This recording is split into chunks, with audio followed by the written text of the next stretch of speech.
Hello, and welcome to the vlog for Jumpstart January. If you don't know what Jumpstart January is, it's a very casual readathon that I'm running in January where the premise is just to read as many things as you can that relate to the goals that you made for 2025. So it's just getting a little jump on the year and really focusing on those goals to start with, because the later it gets in the year, the more I forget about them usually. So I'm using a bingo board and I'm going to see how many bingos I get. If you have not seen my reading goals video, I'm going to link that up in the cards and you should go watch it, because the way I set up my reading goals is I made a little game with myself where I can earn points throughout the year based on my reading, and then at the end of the year I get to choose some rewards. So with my bingo board, I am working to get as many bingos as I can, and each bingo equals 1 point that I can add to my point total for the year.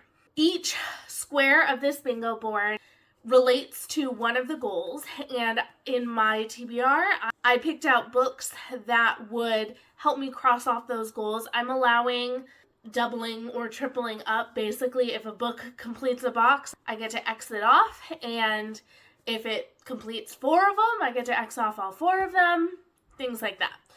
So I have started 2 books so far. I have been reading physically The Barbed Coil by J.V. Jones. This can work for a couple different squares if I finish it. J.V. Jones is an author who I have 5 books by, but I've never tried any of them. So if I read this one, then I'll get to cross off trying an author who I own multiple books by. And this is a portal fantasy, which is so far really interesting. I'm 80 pages through, so it's not a huge chunk, but it is something considering it's like 660 pages. I'm really kind of getting into the story. And it's really interesting because we don't learn a ton about our character, Tessa, before she's pulled into this fantasy world, but it's very interesting. There's a lot of stuff to do with patterns, like there's some sort of magic that has to do with patterns, but right now it's all very vague and we don't know a lot about it, even though we are getting some viewpoints other than Tessa's. Tessa really doesn't know anything about it, and we don't know much more. And I'm finding this really interesting. J.V. Jones has really good writing. I'm really enjoying the writing. The magic is very interesting with all this like pattern stuff that's happening, but we don't really know what it is, so we still get this big mystery, but we are getting to see how important patterns and this magic is in the world, and I'm really enjoying it so far. I think that the one thing that's maybe not putting me off, but that I wish was different, is that the world that Tessa goes into, this fantasy world, is a very patriarchal, chauvinistic world. Women who are alone are in danger of being attacked, and men have to kind of come to their rescue all the time. And this is an older fantasy. This was written in the late 90s, so I kind of get that that was the norm for people to write, but it gets kind of tired when we're creating new worlds that look so much like our own world, and I wish that was a little different, but other than that, I'm really enjoying this. The other book I've been listening to on audio, and that's Anne of Ingleside. This would work for continuing series that I started before 2025, and it would also work for a classic.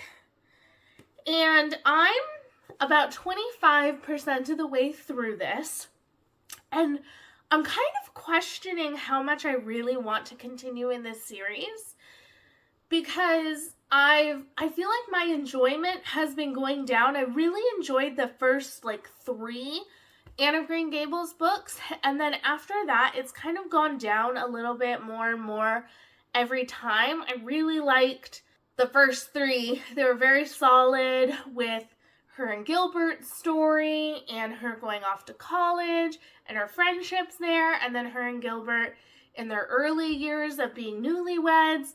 And I feel like I'm not as interested in the family life. I don't know. This is the 6th book, and I feel like 4, 5, and 6 were just less interesting overall to me, and I feel like my interest in Anne as a character is less. strong because she doesn't always keep her personality. She's mom now, she's Mrs. Doctor, and I feel like some of her personality gets swallowed in her roles that she plays within the story. And so she's not as fun to read about anymore. I really liked reading about her when she was a teacher and her kind of trying to corral the children. And she does that in this book, but I feel like in a different way. And one of the main storylines that we have so far is Gilbert's aunt, who's like just kind of mean. She's always like correcting people and just being disagreeable overall. And she won't like take the hint to leave the house. And sometimes I just find it frustrating because maybe from a modern perspective, we're a little more blunt with that kind of stuff, where we'd be like, you can't stay with us forever. We need our space. You need to go back to your home, because she has a house. She's just staying with them and won't leave. And I find it frustrating that they just keep complaining about how she won't leave, but they don't want to ask her to leave. And I don't know, it's just not that interesting of a plot. So I'm a fourth of the way through. I'm going to keep pushing for a little bit longer, but it is possible that I might be done with the Anne series. I just don't know how much longer I'm really going to enjoy them. In fact, I unhauled all the Anne books except for Anne of Green Gables, because thinking about it, I was like, I'm not going to reread this series. I collected them thinking it was going to be a series I would love and reread, but really the rereadable one is Anne of Green Gables, the first one for me. So I'm not 100% sure if I'm going to continue on. I do like L.M. Montgomery as an author, and I do plan to read more books by her, and I have more books by her, so it's not like I'm saying goodbye to all of my L.M. Montgomery books, but I might be done with the Anne series. I'm not sure. I'm going to keep pushing for a little bit. It's an audiobook. I'm just listening to little bits here and there, but I am finding that I would rather like put on YouTube to listen to rather than listen to the audiobook, which sometimes tells me I'm maybe not that interested. So these are my two books. If I DNF these, they still count. I count DNFs because I'm not going to force myself to push through books. But this is going to cross off classic and continuing a series. This will count for a fantasy mass market paperback and for trying an author who I have multiple books by. So between these two, I'd be crossing off 4 of my squares, which would be awesome. And then I have some other ones up here that I can choose from if I want to later in the month.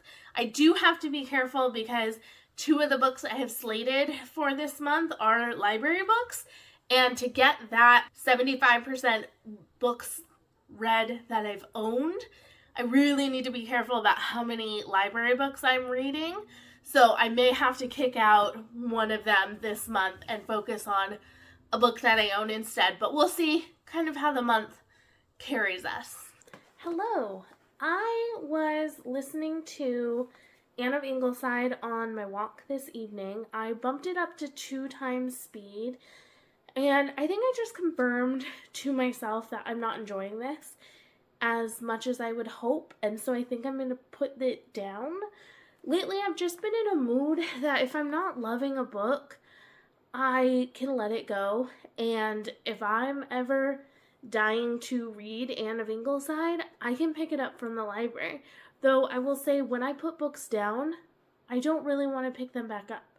So I'm happy to let this go, and as well, let the rest of the series go, the last 3 books. What I think I was struggling with is that this feels very episodic, and Anne of Green Gables actually feels very episodic in itself, but there's a lot of humor and joy in following Anne, who is this weird, wonderful young girl trying to find a place in this world that doesn't always understand her. And I think with Anne being a grown-up, I just don't know that there's much of a direction. There's not really a direction for her character as much. So then the direction is lost a little bit because I didn't feel like we were replacing Anne trying to find her life, because she's a wife, she's a mother, she's settled. We weren't really following her as much anymore. And so we were following a bunch of people. Sometimes it was her, sometimes it was the kids, and I just didn't feel like there was anything that I was grasping onto. And so I'm okay putting this down. I'm going to keep Anne of Green Gables, but I've already gotten rid of 2 through 5 of these because I just know I'm not going to be rereading them, at least anytime soon. It would be maybe decades before I would want to pick up them again if I ever wanted to. And I just don't think that I'm loving where this series is going, and I'm okay putting it down. That will fill out my first square, my first 2 actually, for working on a series that I started before 2024. I will actually be DNFing this series, so completely taking 4 books off of that TBR, which feels great. And also I tried a classic, and so 2 of those squares are filled in. And I've read a little bit more of The Barbed Coil. I'm now on page 92, and I'm still really enjoying it, and I feel like we are just sort of finishing up our plot setup, and we're going to be actually getting into the meat of the story now, and I'm really excited to see where it goes. And I will need to pick another audiobook, but it might be something that's not a part of my Jumpstart January TBR, because a lot of the books that I'm reading are older and didn't have audiobooks, and so I'm not sure yet what I'll pick up. But this is what I'm going to be physically reading for the evening, and I'll check back in with you when I have some more thoughts on it. Hello, I'm here for a little update on how The Barbed Coil is coming along. I am 226 pages through it, and I'm enjoying it. I wouldn't say I'm loving it, don't want to put it down, but I feel like we're in a groove of the story. I'm starting to understand the world and what's happening, and I'm into it. What's interesting me is how similar the writing is feeling to the Redwall books. If any of you have read them, in the Redwall books, usually what happens is that we have our good characters that we're following, and then we also have some sort of villain that we're following.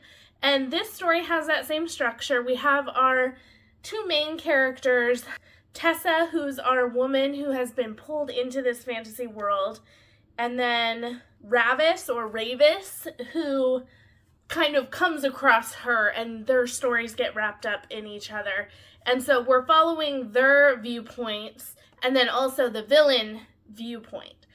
And I can't 100% put my finger on why it reminds me of Redwall other than the points of view, but there is something to the somewhat coziness that we have in Tessa's point of view. She's learning about illumination like they would do on medieval manuscripts and things like that, and Bibles.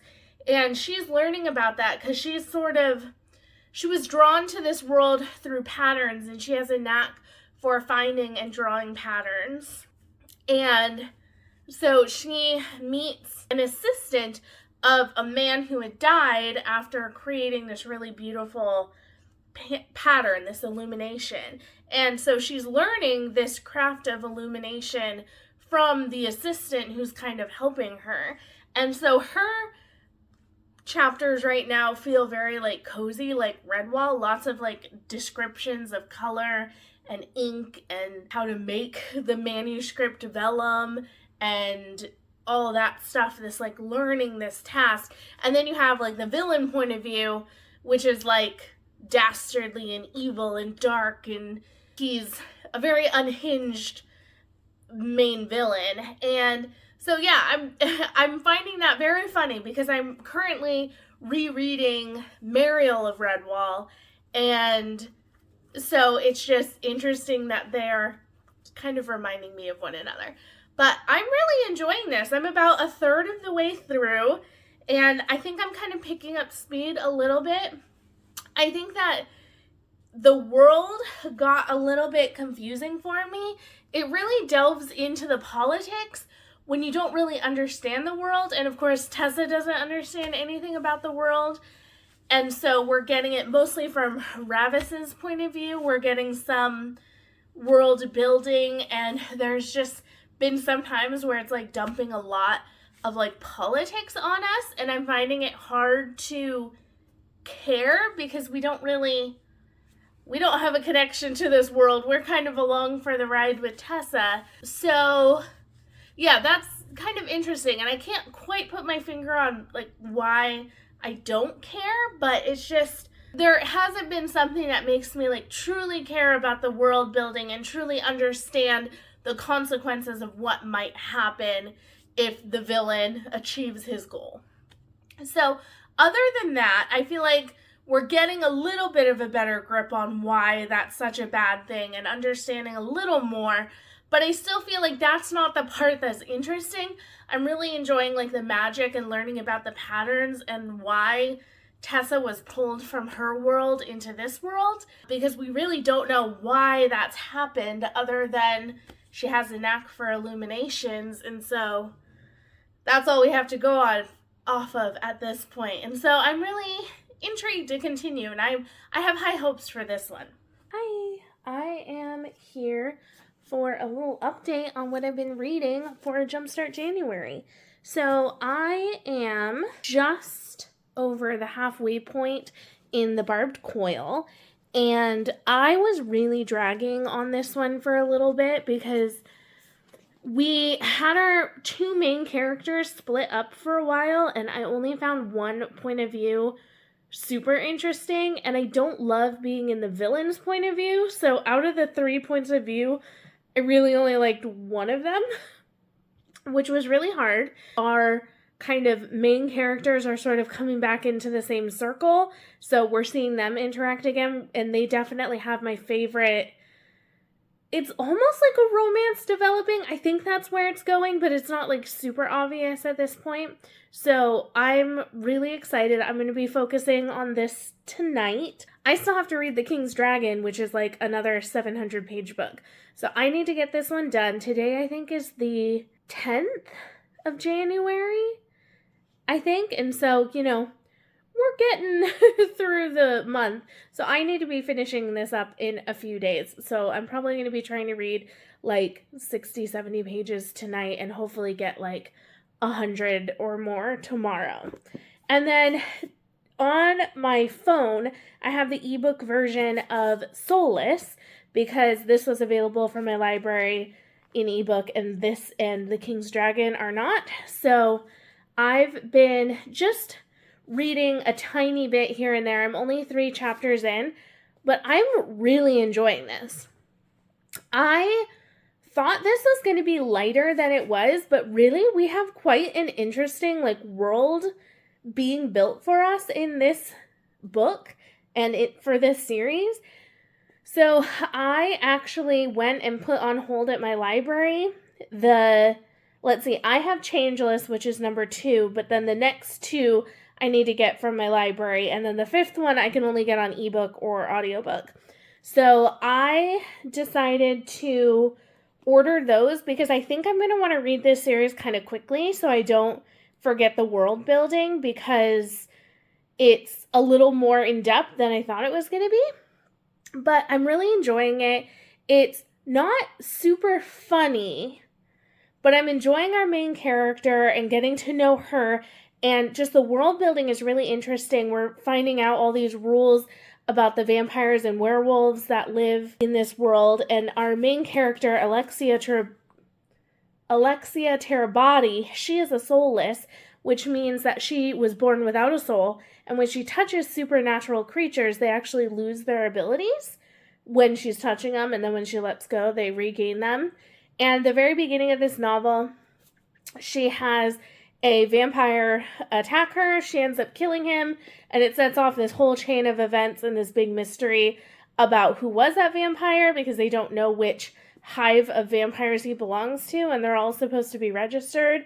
and then we find out some weird things are happening. So I'm really enjoying it, even though I'm like less than a quarter of the way through. I'm liking this one. I think that's going to be a winner. And then if I read all 5 of the books this year, that's like over halfway for finding a detective series I love. Plus, if I love this, I have found a detective series I love, and then I can try some more, which is fabulous.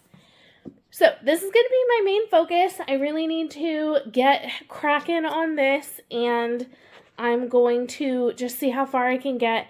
I'm 350 pages in, and I'm hoping that our characters get to kind of stick together, and I hope that there's not too much that happens with like the evil side of things, because I just find that not as interesting.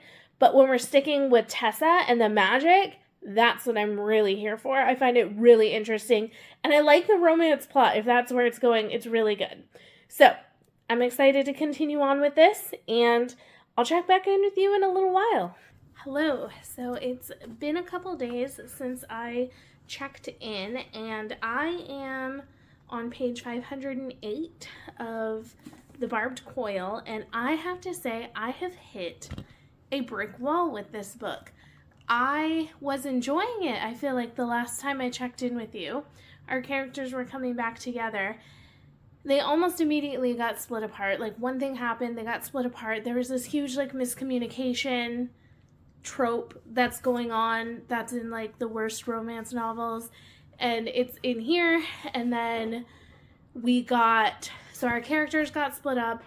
We got a bunch of info dumping. We got a battle scene that I did not care about, and I was seriously considering DNFing, and I still don't know. It always feels so silly to me when I'm like 150 pages through.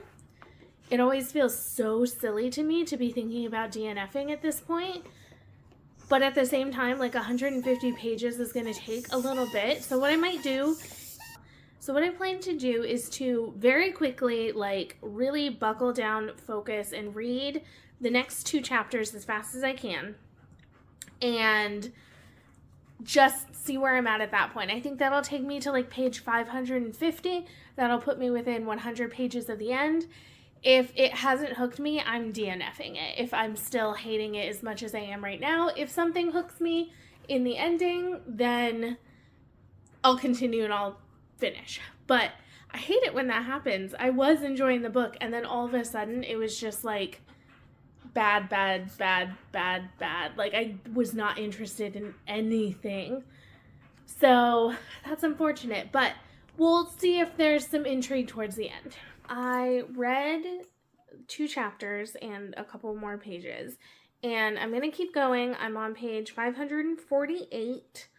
I almost DNF'd it. I went ahead and read the first page of the epilogue, and I was like, I kind of want to see how this wraps up.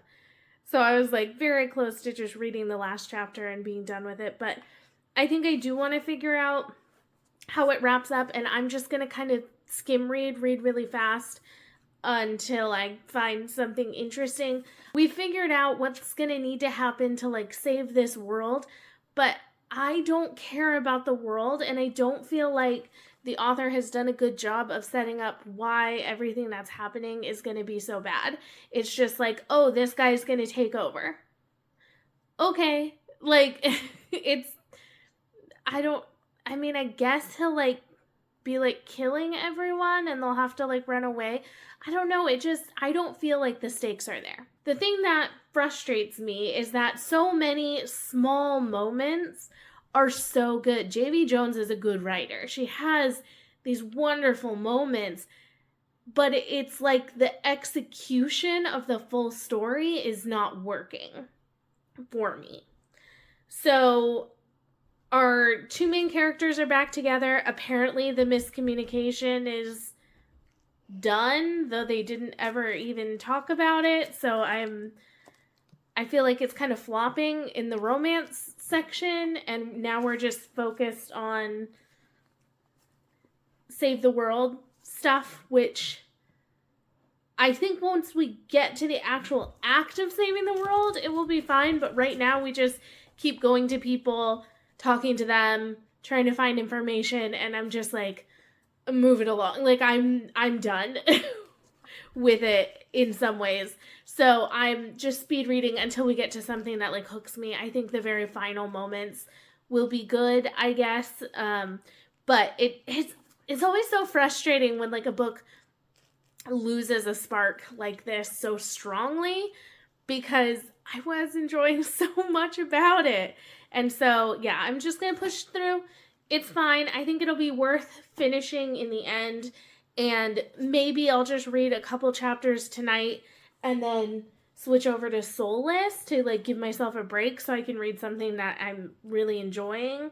And then, you know, maybe finish this up tomorrow. So we'll see if maybe a couple more chapters tonight and then something fun. And then hopefully tomorrow I can finish it up. Okay, I just decided to bite the bullet and finish this up. So I basically really, really skimmed the last 70 pages. I thought it wrapped up fine. What I'm kind of landing on with this book is that it's a book with very interesting ideas and some interesting characters, but kind of poor execution. Like, I just couldn't fully get into the world. It didn't feel real. I didn't feel like I needed the rightful rulers to take over. The magic was super interesting. Some of the characters were like really beloved. There were some very like heart-wrenching scenes and some heartwarming scenes. I liked the romance, but there was a little bit too much like petty jealousy between women that came up. So I think everything had good potential. It just didn't live up to it. So this book is finished, which is great because I needed to be finishing it so that I can start working on The King's Dragon, because that's another chunky fantasy that I need to read. Today is January 12th, so I have 20 days to finish it, which is awesome because I might need it. We can move on. I have 4 more of her books on my shelves that I will have to really think about before reading. I have a trilogy called The Book of Words. I have the completed trilogy, and then I have the first book in a series that is not yet completed, but she is completing it soonish, I think, called A Cavern of Black Ice. I will probably try the completed trilogy. If I don't like it, if I'm not like really hooked, I think I'm going to pass on all 4 of them, because I think that I'm going to need to be really hooked to kind of make it worthwhile for reading them. I think my rating for this one is probably like a 2.5. Good ideas, but poor execution, I feel like kind of lands right in the middle there. So I wouldn't necessarily recommend this one. As always, the minute I sit down on the ground to film, the puppies think it's time to come say hi. They do this when I'm working out too. Yes. Go puppies. Okay.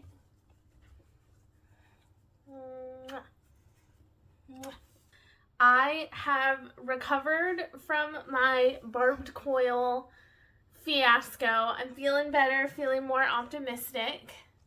And I have been focusing mostly on Soulless for the past couple days. So I have gotten to almost the halfway point. Page 170 is where I'm at, and I'm overall enjoying this. Though I will say there are some caveats that are making me sort of question loving this book.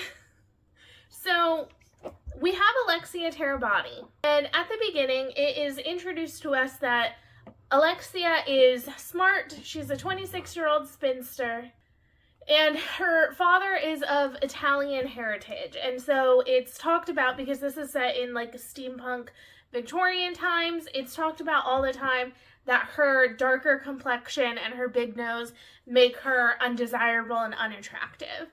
And it's kind of harped on a lot. And I just think that I get that the author is trying to go for like Victorian authenticities. Like, yes, they were very racist about things like darker complexion. And so I understand that, but it's also like, why? Why write your character that way when you know someone who like is self-conscious about maybe having a bigger nose is going to read this and feel like crap about themselves. So that just feels like a really glaring issue that like I never hear anyone talk about in these books. And it's kind of disappointing to read because I'm like, I understand the authenticity that you're going for, but you're also like writing terrible things that people already feel self-conscious about. And there are also biases against the very things like darker skin and big noses that you're talking about. So why write it? And this book was not written that long ago. It was in like 2009. So it's not like this is like a super old book or anything. And I'm not really sure how I feel about that overall, potentially moving forward with the series. The romance I'm liking a lot in the book. I think it's really funny, and it has, without being like enemies to lovers, it's very like bantery, which is fun. So I'm enjoying that. Questionable about the other stuff. And then the fantasy, like supernatural werewolves and vampires and the soulless, that's all super fun. So I am enjoying this with that asterisk of I'm not sure about her being Italian and all this stuff that it's like saying about that. Then I started very briefly, I'm like 12 pages into The King's Dragon by Kate Elliott. This is going to be my big fantasy series this year. I'm hoping I enjoy it. This is 7 books long. You can see the next 5 and then another one's back up there. So this is book 1. It looks really chunky, but it's really only like 520 pages. So it's not that long, which is great because I was thinking like all of these were going to be like 800, but this just looks bigger than it actually is. It's thick paper, and even like the writing is kind of big compared to like, I don't know, in the mass market paperback where the writing was super tiny. I'm just at the very beginning of this, but this is going to be the series that I want to try to read and complete this year for my big fantasy series. Last year it was the Stormlight Archive. This year it's going to be this. If I don't love it and don't decide to continue on, I will pick another one. And then if it gets to a certain point in the year when I haven't found a big fantasy series I love, then I'll move down to just trying trilogies because that might happen. This book, in the prologue, we don't really learn a whole lot about it, except for there's this elf woman who is leaving after having a child. And this child is important, and she leaves and goes back to her world from where she came from and kind of leaves the father and the child behind. And then we flash forward, I would guess, 6 or 7 years. It's not super obvious. And we find that this boy has been promised to like the monks to live in like the church. And that's kind of where we're at. There's nothing to write home about yet other than I think the writing is decent. It feels a little bit older than I would like. This is written in 1997, so it's not like it's that old, but the writing feels like it's trying to sound old. So what I'm going to be looking for in this series is I want there to be an interesting world. I want there to be characters that I can kind of latch onto and really like, because that's what I need to read a 7-book series where they're all like over 500 pages. Like you really need to connect with the characters, and that's what I'm hoping for. Kate Elliott, I have read a book from before. I read a novella and enjoyed it overall. So I'm hoping that she's an author that I may like, because I have a lot of books on my Storygraph TBR that I think sound interesting. And I have one more trilogy of hers that is on my physical TBR as well. So I'm hoping I enjoy this. And so far, I would say I'm kind of neutral. I'm just getting my footing, which I think is fine. We have a lot of pages to get into the meat of this story. So I'm going to probably read a chapter of Soulless, which we'll read very quickly, and then see how far I can get into The King's Dragon. I am back because I have finished Soulless, and I am giving this book 3 stars. I thought it was a solid book. Not great, not terrible, just solid. So, the things I liked about this book, I think the setting is super fun. This like steampunk Victorian London setting, super great. I like the supernatural aspects of it as well. Things that bothered me a little bit, we talked a little bit about like the racism where it's like Alexia, everyone is constantly commenting on her skin tone being too dark and her nose being too big and her not being skinny enough. It's annoying to read and I don't like reading it because I just think about all the people who would read this and go, oh my gosh, am I ugly? Or, you know, like another reminder how people are so biased against certain physical appearances, because it's not like this it doesn't exist today. So it's not just saying, oh, everything's fine now, we're not racist at all now. It's, this problem still exists. So that frustrates me. Something else that frustrates me is Alexia herself. I feel like she is so sunk in her own insecurities, and I kind of get why. There's like, everyone's always telling her like, oh, your skin tone's too dark, you're too old to be a spinster, no one wants you, and she's kind of internalized that. But I felt like by the end there was like a moment where she was like saying her old insecurities came up, but I was like, you've had those insecurities the whole time. It's not like you've grown out of them. So I just thought the character development of her was not great. Could have been a lot stronger. Now I know this is like not a very long book. It's not a very deep book. If I'm being honest, it's very fluffy. And so I understand that there doesn't need to be a lot of great character growth, but I would have hoped to see more from her because she's our main heroine. And then the romance I thought was quite rushed. I was hoping for like a slow burn romance that would kind of continue throughout the series, but that's not really what we get. We get a very like full on fast paced romance plot going in this one, and the couple is very established at the end of this book and will, I'm assuming, continue to be established throughout the remainder of the series.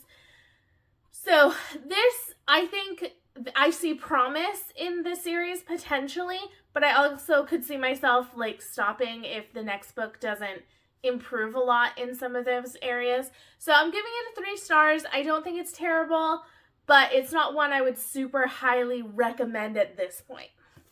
But it does cross off 2 boxes. So Gail Carriger is an author I own 2 books by because I own the first 2 books in this series that I never read from her before. So that's 1 box. And then also it counts for trying to find a new detective series that I love because she is solving mysteries in this. She's a part of the mysteries. So that's 2 more boxes that are checked off. I'm going to continue working on The King's Dragon. I'm 75 pages in. I'm enjoying it overall, and I'm excited to really get into the meat of the story and see how I'm feeling about it from there. Hello, I'm here with an update on The King's Dragon. I am 150 pages into it so far, and I have to say I'm really enjoying it. Well, let me tell you a little bit more about what this is about. So we are following 2 characters mainly. We have Elaine, who is maybe the boy that we met at the beginning, the baby, but maybe not. We're not sure about that at this point. At first I was like, maybe I was mistaken and they're not the same, but now I'm like, maybe they are the same. We're not sure yet. That's part of the mystery. We're following him as he's kind of drawn out of this life where he was meant to be given over to the church, and he's kind of drawn up into the ranks, working more with the nobles, like as a serving boy. He works with the hounds, he works with the men-at-arms. He's kind of a boy in training for the men-at-arms. So he's kind of getting drawn into this world of war and politics.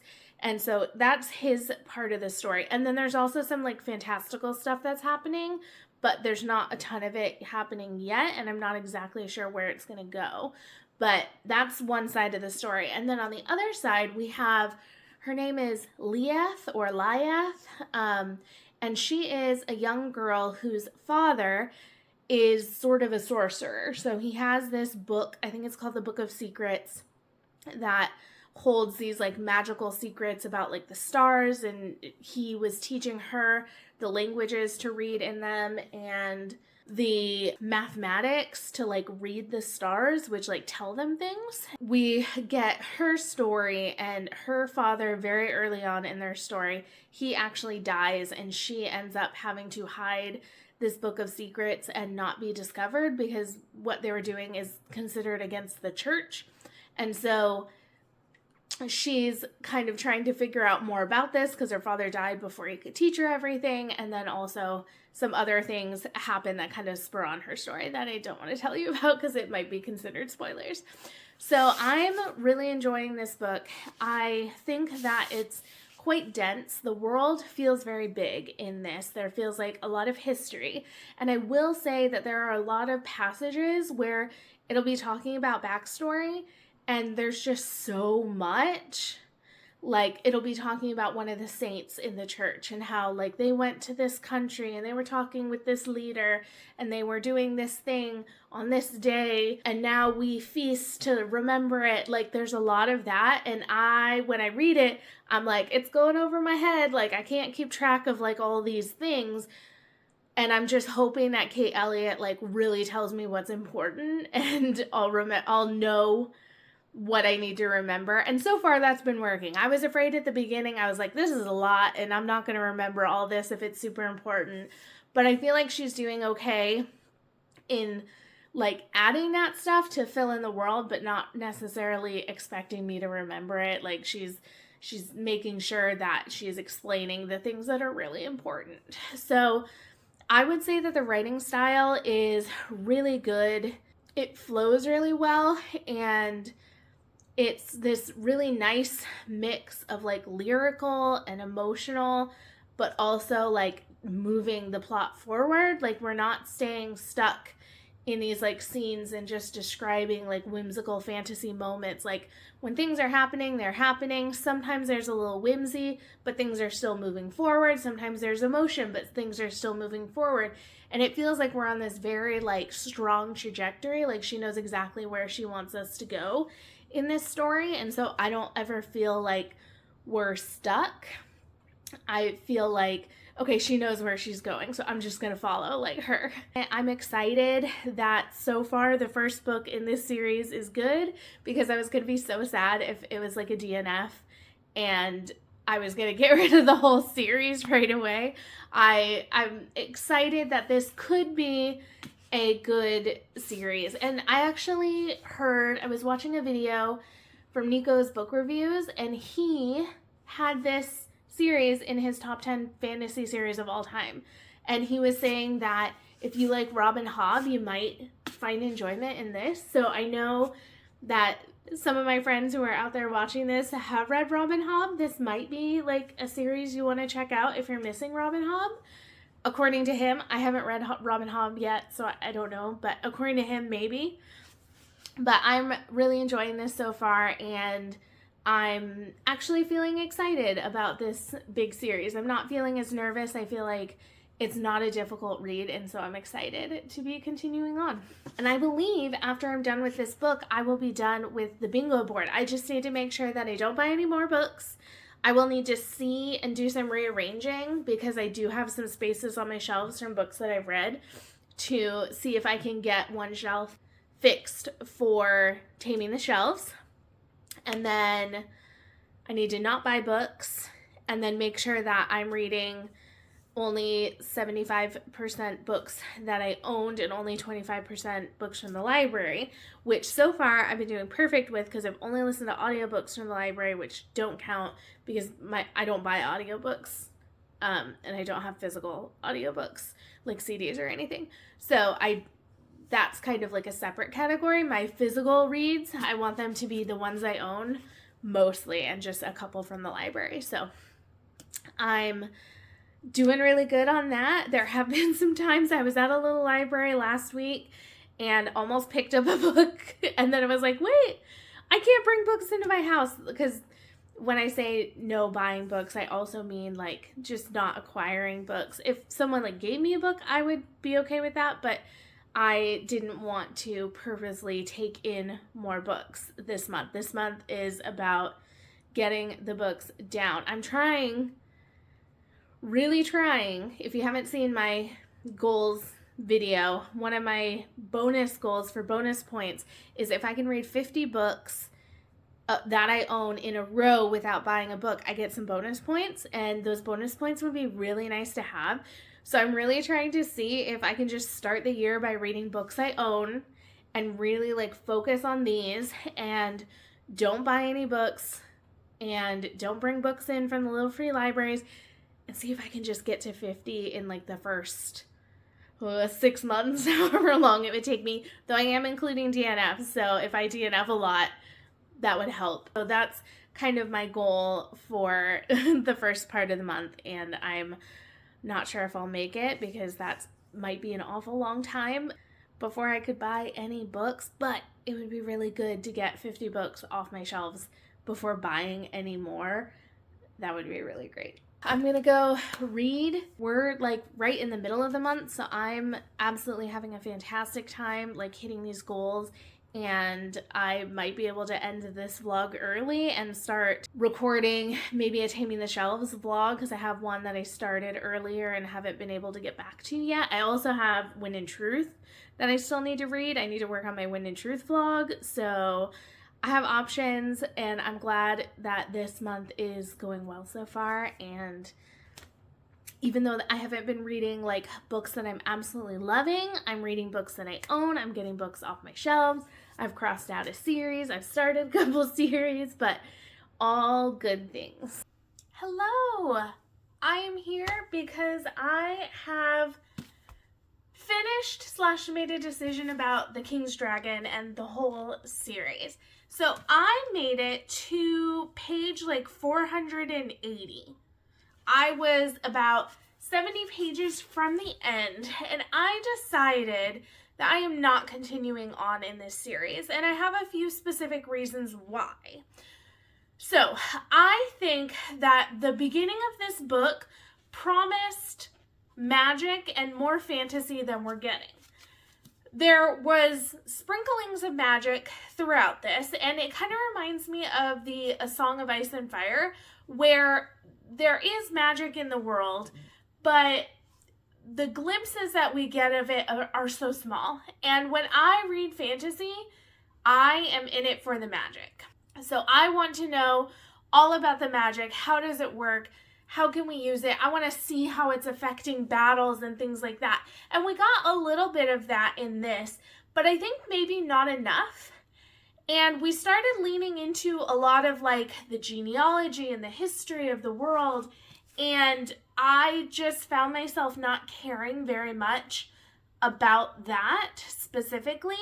There were lots of characters kind of creeping up, the whole business of who is going to take the throne in this like civil war between the siblings, but then also the brother, like he had children, he was trying to decide who he's going to name as his heir, and I just found myself not caring too much about that, partially because our characters that we're mainly following are not royalty. They have not a whole lot to do with it. They're kind of on the sidelines. Like our two main characters kind of end up on the opposite sides of this civil war. They are seeing things. I don't know if you can see Sitka, but she's here.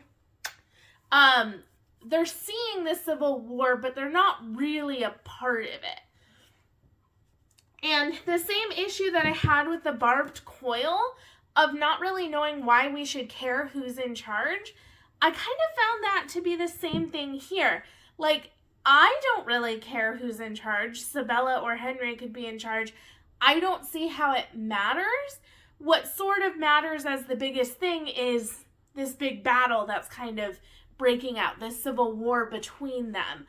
Like, that's the bad thing. But I didn't find it that compelling. So then I was reading some reviews for the second book, which is Prince of Dogs, and a lot of people said it's very slow moving, it adds a lot of characters, and then the third book adds even more. But one thing that they talked about was a lot of the character growth, specifically from Leah, and some of the things she went through in this book. In the third book, she's still like dealing with it. And that's like about 2,000 pages later, and she's still kind of stuck in this like same rut of being haunted by what happened to her in this book. And I just feel like that's not the kind of book that I'm really interested in. So one of my favorite fantasy authors is Brandon Sanderson. And one of the reasons I enjoy his books is because things happen. In The Way of Kings, there's this big thing that's set up, and I was expecting us to be chasing that thing that was going to happen for the entirety of the series. By the end of book 1, we had answers to some of the questions that we had. By the end of book 2, we had even more answers. By book 5, we're in like a whole other realm, and we still get these questions, but he delivers on them faster. And I think in this one, the author is maybe just holding too much back to where you don't get a lot of satisfactory plot development, character growth until like the last book, which is a long time to go with our characters just kind of stuck in this same rhythm. So I think this is a miss for me. I think I'm better off passing on this series and trying out some other Kate Elliott's in the future. I think her books sound very interesting. There's a YA trilogy that I'm interested in. She has some newer science fiction that sounds interesting. And then she has like a new fantasy duology that's just starting to come out this year that I'm intrigued to check out. So I think I'm going to pass on this, and I'm okay with that. I feel good about that. So let's wrap up all the books that I've read and how I did on my bingo board. So we started off with trying to read and DNFing the Anne series. I decided during Anne of Ingleside, I did not want to complete this series. This was for working on a series that I started before 2024, as well as a classic. Then I read The Barbed Coil. This worked for an author who I own multiple books by, but I have not read before. And a mass market paperback fantasy book as well. I read Soulless, which is trying a new mystery series to see if I want to read it. This also worked for mass market paperback. Then finally, The King's Dragon counts for starting a long series. Now, since I'm DNFing this series, I'm going to have to think about what other series I want to try that's on my shelves. I could go with the Bradley P. Bolio one, the 12 Kings and Sherikai. It's in the back there. I could go with Tad Williams, but that's some thought for probably another day. I'll probably take a break in February and then maybe in March try a new series. Those are all the books. So for the other squares that didn't have specific books that I was reading for them, I'm doing well. I have not brought in any books. I haven't gotten any at Little Free Libraries, and I haven't bought any books. I have borrowed some from the library, but that's allowed. As far as the library books, I have only been reading library books on audio so far in the month. It's the 21st right now. So I'm on 100% reading books physically that I have owned. I haven't read any from the library physically, and audiobooks I'm counting separately.